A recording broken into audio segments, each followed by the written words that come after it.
오늘 우리에게 주시는 하나님의 말씀은 신약성경 요한복음 13장 34절로 35절 말씀입니다.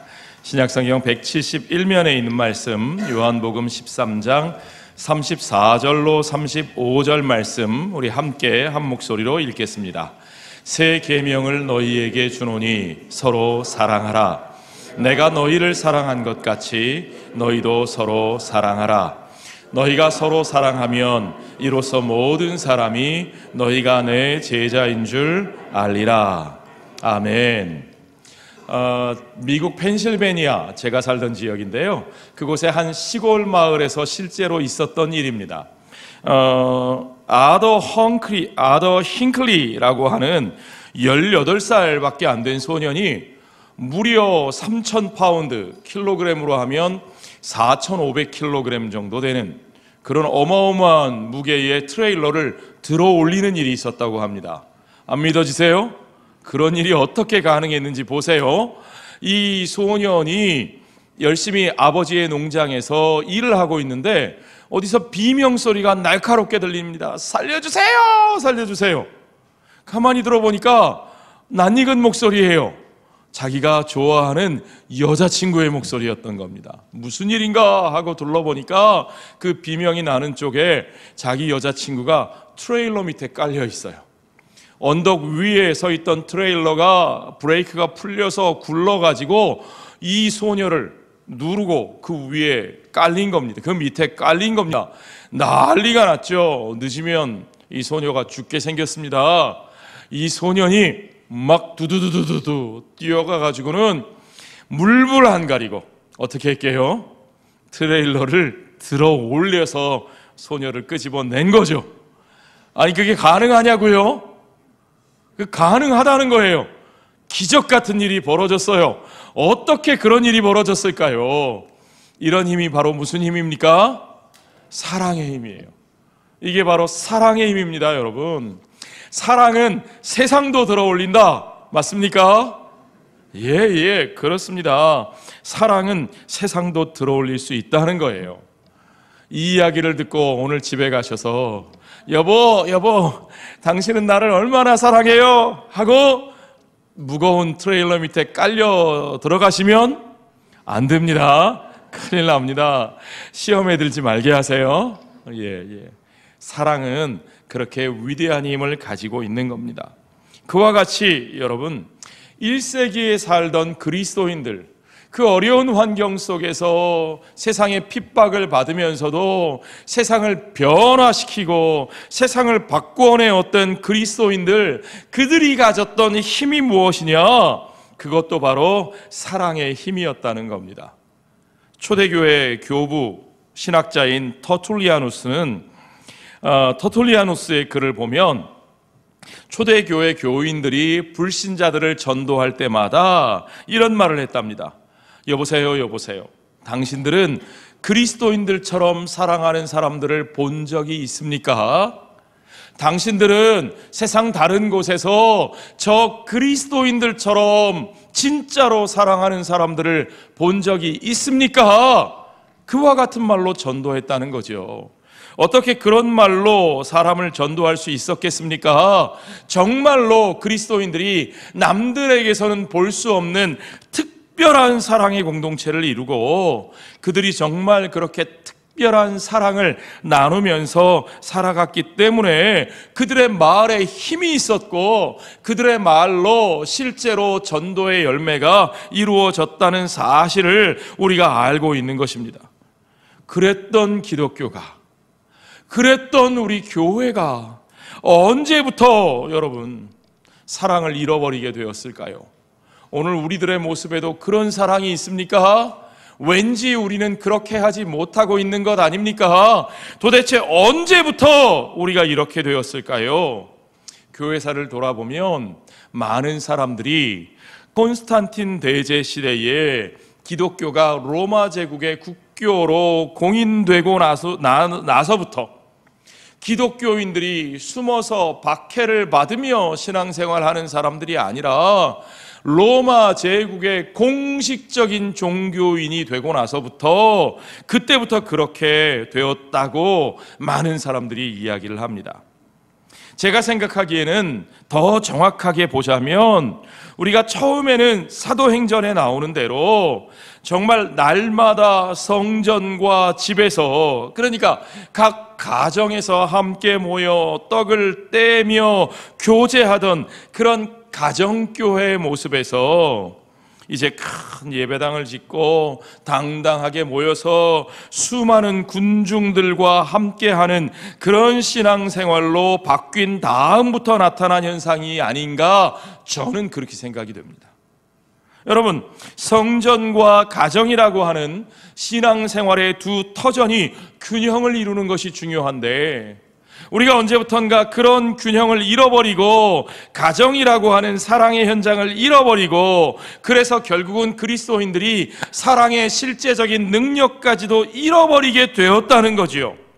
많은 사람들이 군중들 속에서 마치 무슨 가면이라도 쓴 것처럼 하나의 사회적인 행사로 예배에 참석하고 그저 익명의 사람으로 조용히 와서 예배드리고 조용히 사라지는 그런 신앙생활, 그런 신앙생활에 익숙해지면서부터 사람들이 실제로 자기들의 삶 속에 아주 실제적인 인격적인 관계 속에서 그 믿음의 원리를 적용하지 못하게 되었을 때 결국에는 그리스도인들의 삶의 가장 중요한 사랑이라고 하는 것을 우리가 잃어버리게 되었다고 하는 것입니다.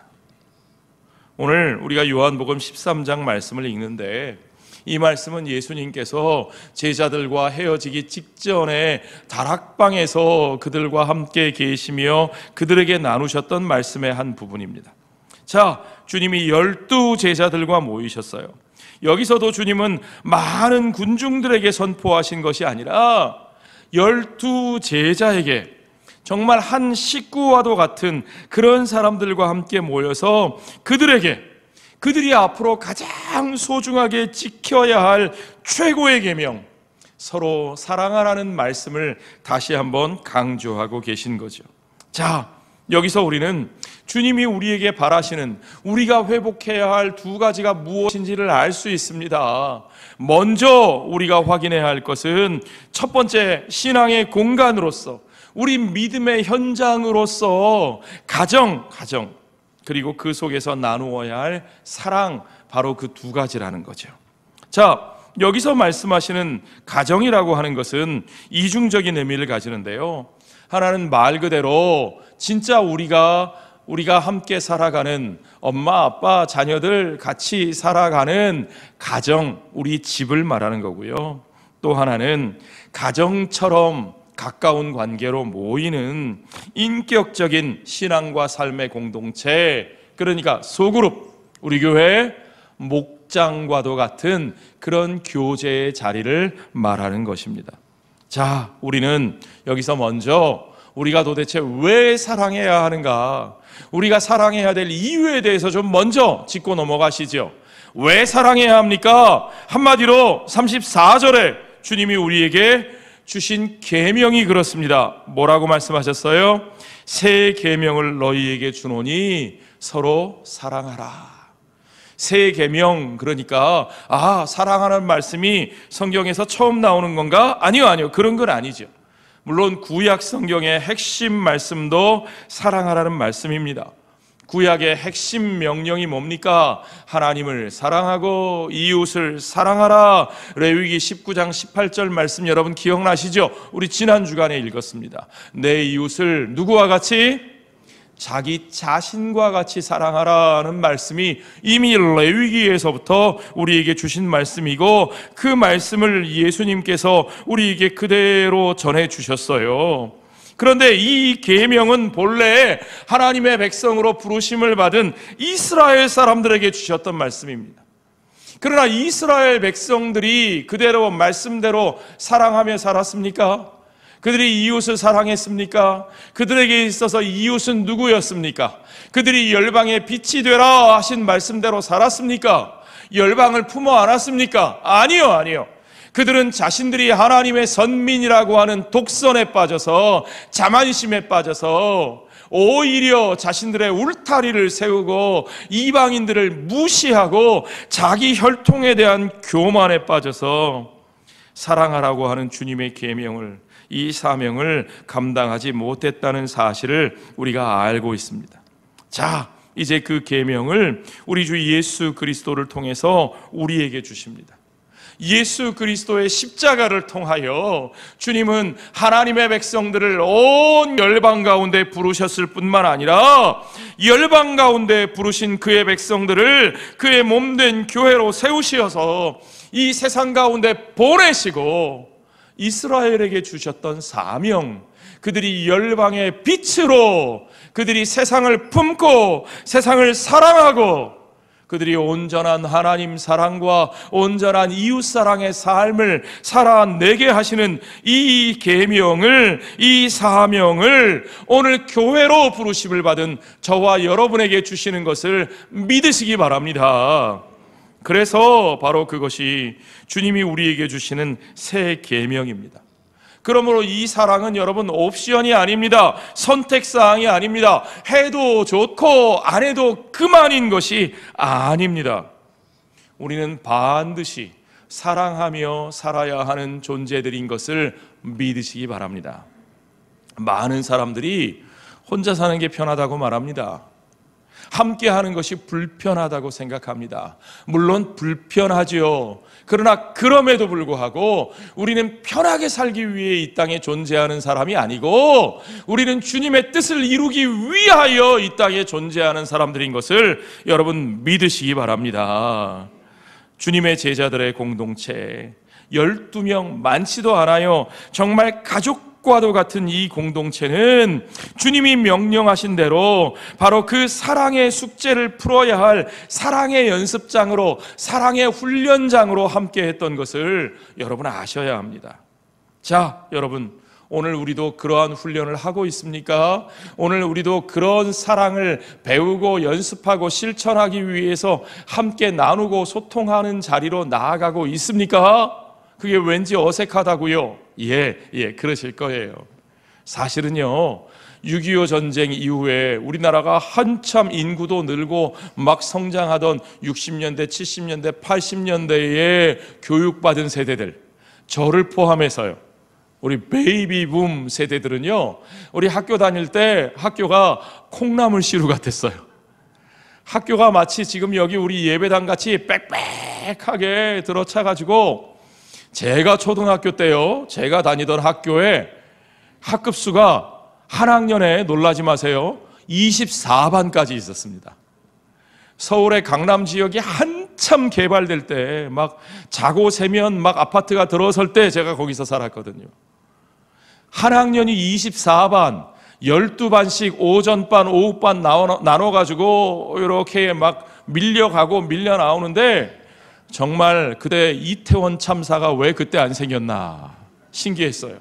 예, 오전반이 우르르 밀려 내려오고 오후반이 우르르 몰려가면 와, 정말 무슨 파도가 물결치는 것 같이 한 반에 학생 수가 보통 70명, 적으면 65명, 많으면 70명. 그러니까 선생님들이 그 애들 이름도 다 잘 몰라요. 공부 잘하는 몇몇 애들만 알지 몰라요.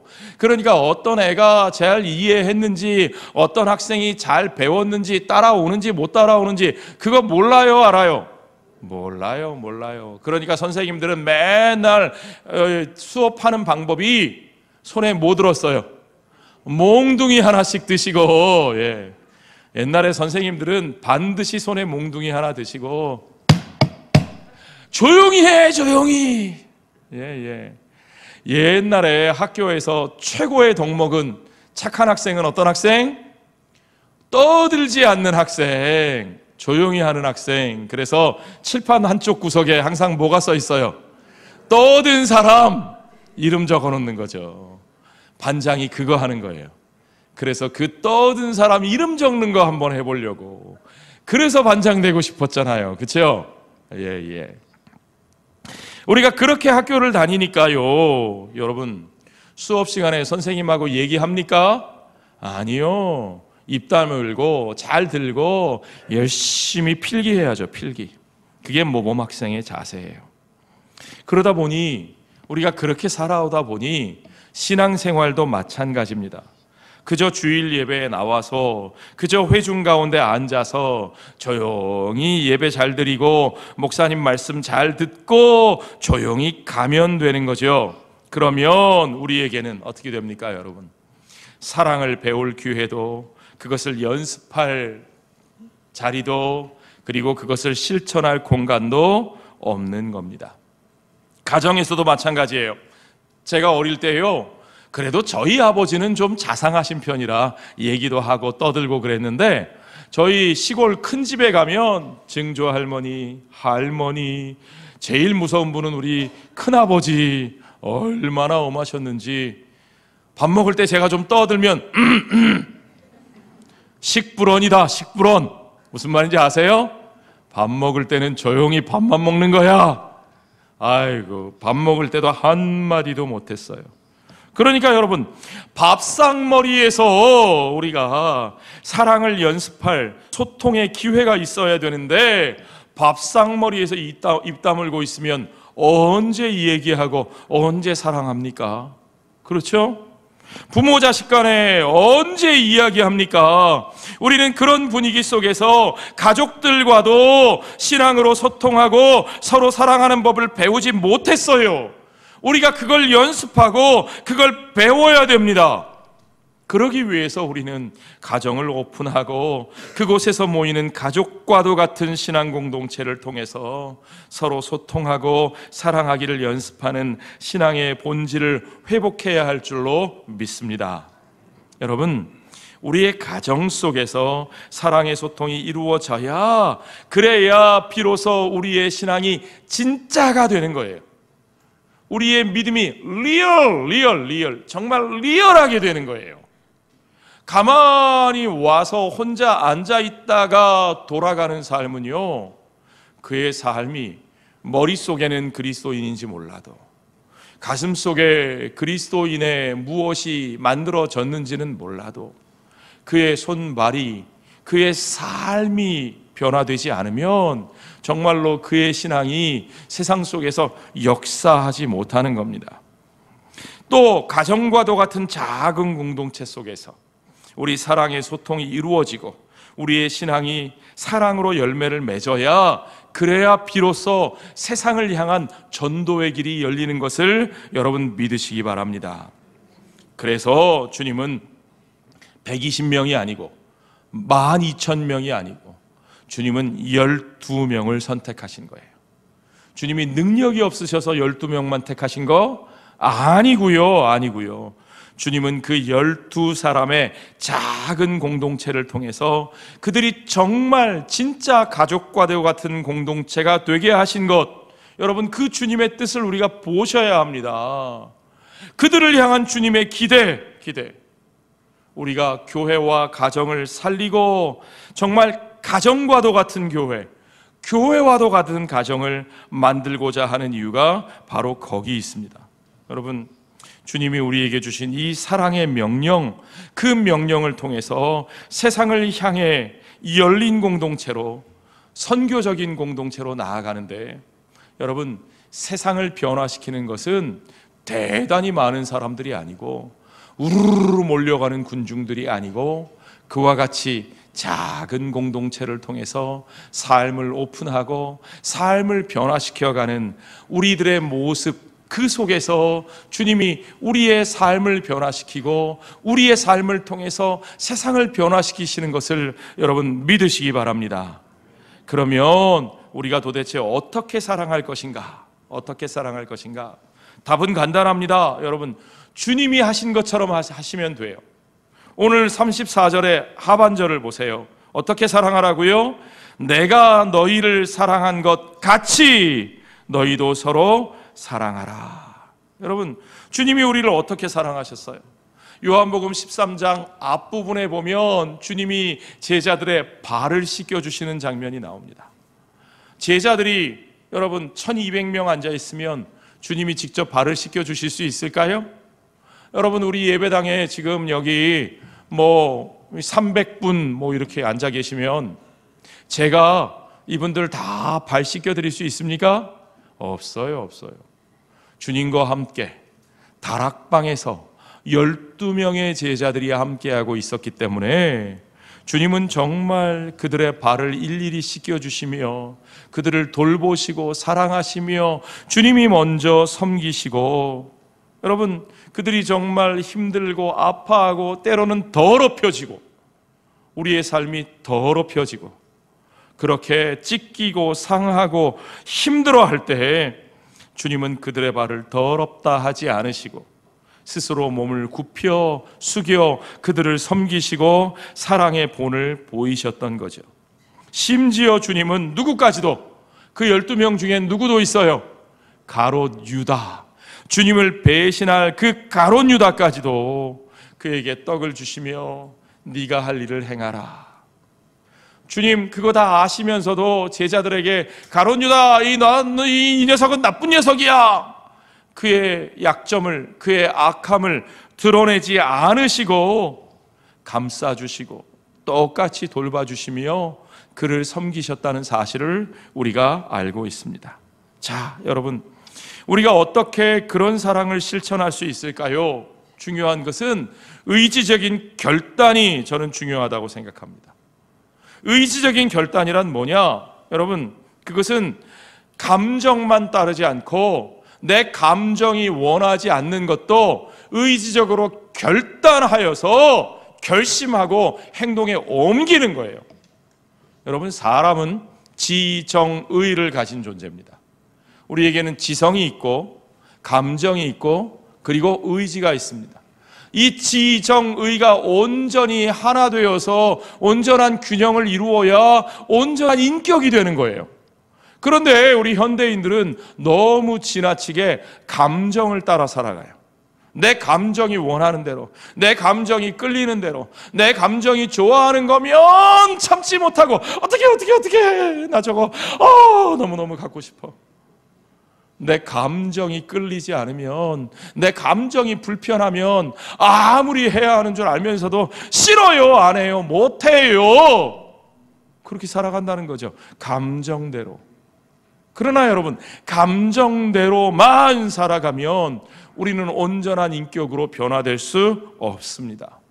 때로 우리가 중요한 일을 행함에 있어서, 때로 우리가 중요한 가치를 실천함에 있어서 의지적으로 결단하고 내 감정이 그것을 거부하더라도, 불편하게 느끼더라도 의지적으로 결단하고 행동에 옮기는 것이 중요합니다. 사랑의 행동을 하는 것이 바로 그런 겁니다. 주님은 유다가 배신할 것을 알고 계셨으면서도 여전히 만찬의 식탁에서 그에게도 함께 잔을 나누시는 주님. 여러분, 내가 할 수 없는 일에 대해서 의지적인 결단을 먼저 해야, 그래야 할 수 있는 일에 대한 도움이 따라온다는 사실을 여러분 믿으시기 바랍니다. 지금 할 수 있는 일부터, 해야 하는 일 먼저 결단하시고 하나씩 실행에 옮겨보시기 바랍니다. 그 가운데 제일 중요한 일이 뭐냐? 내가 함께하기 어려운 사람들, 불편한 사람들과 함께하기를 결단하고, 사랑하기 어려운 사람들을 사랑하겠다고 결단하고 그것을 실행에 옮기는 것이 중요한 줄로 믿습니다. 그렇게 사랑하면 우리에게 어떤 결과가 나오느냐? 여러분, 도대체 무슨 꼴을 보려고 우리가 그렇게까지 사랑해야 됩니까? 사랑에 중요한 결과가 있습니다. 오늘 본문의 35절 말씀을 보시면 같이 읽어볼까요? 너희가 서로 사랑하면 이로써 모든 사람이 너희가 내 제자인 줄 알리라. 우리가 서로 사랑하면 어떤 결과가 나와요? 모든 사람이, 세상이 우리가 주님의 제자인 줄 알게 될 것이라. 아멘. 그렇습니다. 여러분, 제가 존경하는 20세기의 신학자, 라브리 공동체의 설립자인 프랜시스 셰퍼 박사님이 계셔요. 이 프랜시스 셰퍼 박사님이 이렇게 말씀하셨어요. 사랑이야말로 제자됨의 참된 배지입니다. 우리가 그리스도인이라고 하는 것을 배지처럼 달고 다니면서 세상에 자랑하고 세상이 알아주기를 원하는데 세상이 몰라줘요. 그러니까 자꾸 뭔가 우리가 드러내고 싶어 합니다. 뭘로 드러내면 우리를 좀 알아줄까요? 여러분, 우리가 막 기도 많이 하고 막 철야기도 하고 방언기도 하고 막 기도가 잘잘잘잘 나오면 사람들이 우리를 좀 알아줄까요? 아니요. 그렇지 않습니다. 저것들 욕심 많아서 저렇게 맨날 주여 주시옵소서 저것들 욕심 많다고 손가락질해요. 자, 우리가 성경에 대한 지식이 많아서 막 줄줄줄줄 창세기, 출애굽기, 레위기 막 줄줄줄줄 막 우리가 구약을 통째로 외우면 막 그러면 세상이 우리를 그리스도인으로 알아줄까요? 아니요. 저것들 입만 살아서 저것들 죽으면 물에 빠져 죽으면 입만 동동 뜰 거야. 그럽니다. 예. 아니요. 그 모든 것들이 우리가 그리스도인이라는 것을 드러낼 수 없습니다. 우리가 참된 그리스도의 제자임을 드러내는 것은 오직 한 가지 사랑이라고 하는 배지를 달고 다닐 때뿐인 것을 여러분 믿으시기 바랍니다. 우리가 그렇게 열심히 기도도 하고 우리가 그렇게 열심히 성경도 배우는 이유가 뭐냐? 그것이 바로 우리가 사랑의 열매를 맺고 그것을 나누기 위한 것임을 여러분 믿으시기 바랍니다. 사람들이 확인하고 싶어하는 건 바로 그거예요. 그거. 여러분, 요새 세상에 사랑이 없다고 사람들이 사랑에 관심이 없는 줄로 생각하시면 안 돼요. 착각이에요. 세상에 사랑이 없을수록, 세상 사람들이 점점 더 이기적이 될수록, 세상 사람들이 점점 더 조건적인 사랑에만 매달릴수록, 그럴수록 세상 사람들은 무조건적인 사랑을 찾습니다. 이타적인 사랑을 보기 원합니다. 그래서 여러분, 세상은 우리 그리스도인들이 정말 사랑하나 안 사랑하나 그거에 관심이 없는 척 하면서도 있어요. 이렇게 보고 있어요. 이렇게. 네. 그들이 그걸 보고 싶어 하는 것입니다. 우리의 사랑이 가장 잘 드러나는 곳은요, 어디냐? 먼저 우리가 군중 속에서 침묵하고 있는 삶을 벗어나야만 하는 겁니다.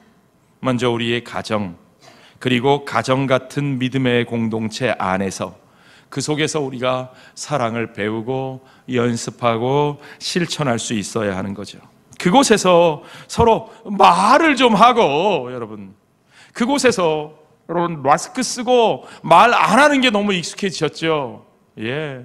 그곳에서 우리가 좀 말을 하고 삶을 부대끼면서, 물론 부대끼다 보면 불편해요. 그런데 여러분, 불편해야, 불편함을 겪어내야 사랑을 배울 수 있는 겁니다. 그래야 사랑을 연습할 수 있는 겁니다.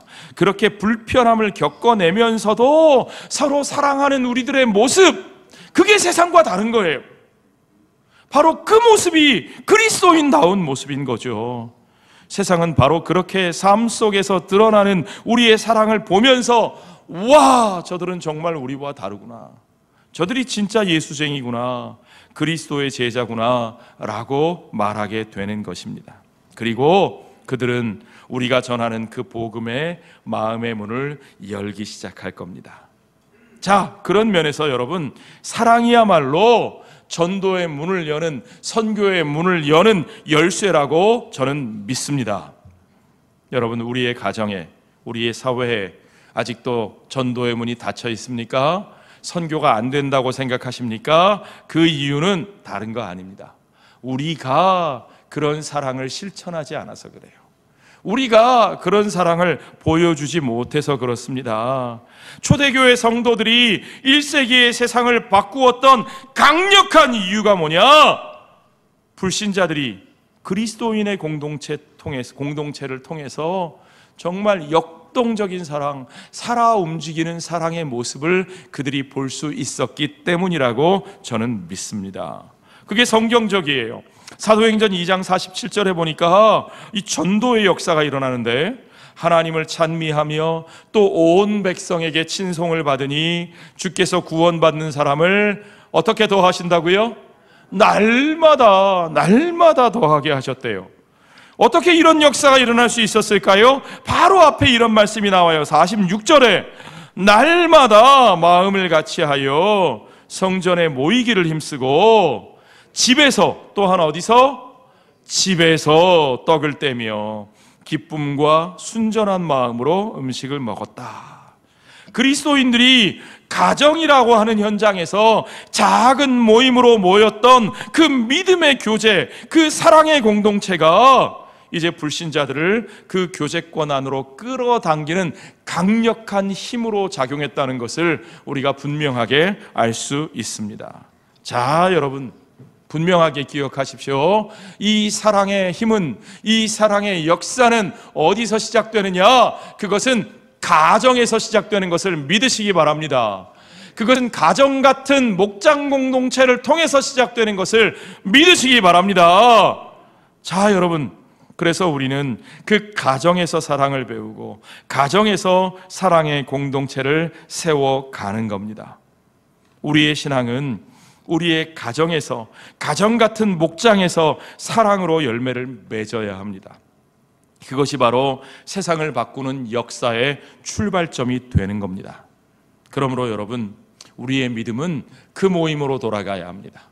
우리의 모임은 이렇게 더 큰 모임에, 더 큰 예배당에 더 많은 사람들과 함께 하는 것도 물론 중요하지만, 그러나 우리는 흩어져 작은 모임으로, 작은 자리로 적은 사람들과 함께 모여 마음을 열고 말씀을 열고 기도를 열고 삶을 열고 함께 세상 속으로, 세상의 닫힌 문을 열고 나아갈 수 있어야 할 줄로 믿습니다. 여러분, 그래서 우리 교회의 변하지 않는 비전 가운데 우리는 교회 같은 가정, 가정 같은 교회를 세워야 합니다. 따라해 보십시오. 교회 같은 가정, 가정 같은 교회. 여러분, 교회 같은 가정은 어떤 뜻입니까? 우리의 신앙이 우리의 가정, 우리 집 구석구석, 우리 가족 한 사람 한 사람에게 우리의 삶의 가장 기초가 되는 그 밑바닥의 현장에 우리의 믿음이 적용되고 스며들어서 변화시켜야 한다는 말씀입니다. 가정 같은 교회는 무슨 말입니까, 여러분? 가정 같은 교회는요, 교회가 바로 가정처럼 작은 공동체로 모여서 인격적으로 관계를 맺고 서로 사랑하고 돌보며 섬기며 함께 부딪히며 이 세상을 함께 살아가는 공동체가 되는 것을 말합니다.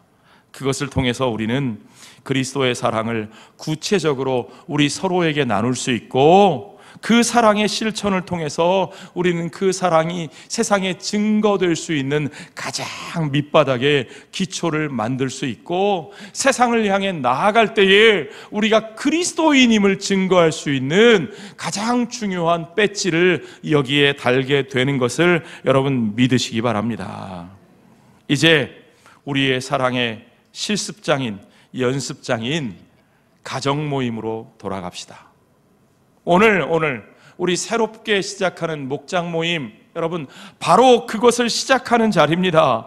우리가 우리의 가정을 소중하게 신앙의 현장으로 만들어갈 뿐만 아니라 확대된 가족으로서 우리 목장 모임을 통해서 그 속에서 정말 믿음의 영적 한 가족이 되는 공동체를 세워갈 수 있기를 바랍니다. 그곳에서 우리가 사랑을 배우고 연습하고 실천해야만 합니다. 서로 사랑하라, 이로써 너희가 내 제자인 줄 알리라고 말씀하셨던 주님의 그 말씀에 오늘 우리에게 주신 삶의 자리, 바로 그 자리에서 온전히 순종하는 저와 여러분이 되시기를 주의 이름으로 축원합니다. 기도하겠습니다.